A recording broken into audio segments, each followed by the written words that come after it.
Bismillah, Alhamdulillah, wassalatu wassalamu ala Rasulillah. Understand Quran and Salah the easy way, 3-minute series, lesson number 13b, in which we will study grammar. From the first lesson till the end of this one, we have covered 55 words which occur almost 19,350 times in the Quran. Make sure to use TPI, which is hear it, see it, think it, say it, show it, love it, and do it together. In today's lesson, we will take the preposition an, which occur almost 400 times in the Quran, which means with, along with who, hum, ka, I, kum, na, and ha.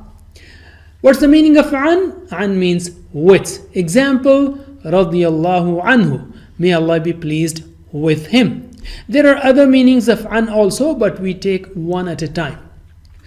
An means with, so anhu will be with him. So can you translate anhu with him, anhum with them, anka with you, anni with me, ankum with you all, anna with us.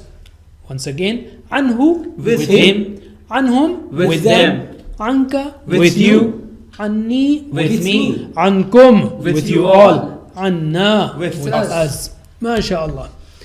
Let's take spoken Arabic. Radiya means pleased, as we have noticed, radiyallahu anhu. So radiya means pleased with. Radin means one who is pleased with. As an example, let us say that Zaid had an issue with his friends, but it is resolved now and he is happy with everyone. So I'm asking, is Zaid happy with him? And you will say, yes, he is happy with him.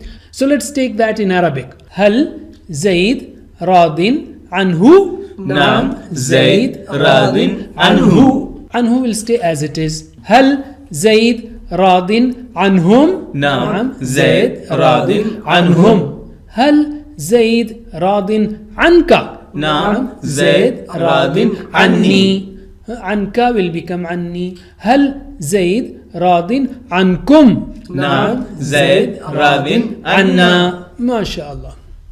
We have learned Rabbuhu means his Rabb, Rabbuha means her Rabb, Minhu means from him, Minha from her, Anhu with him, Anha with her. her. MashaAllah. That's it for now. Jazakumullah khair. Wassalamu alaikum wa rahmatullahi wa barakatuh.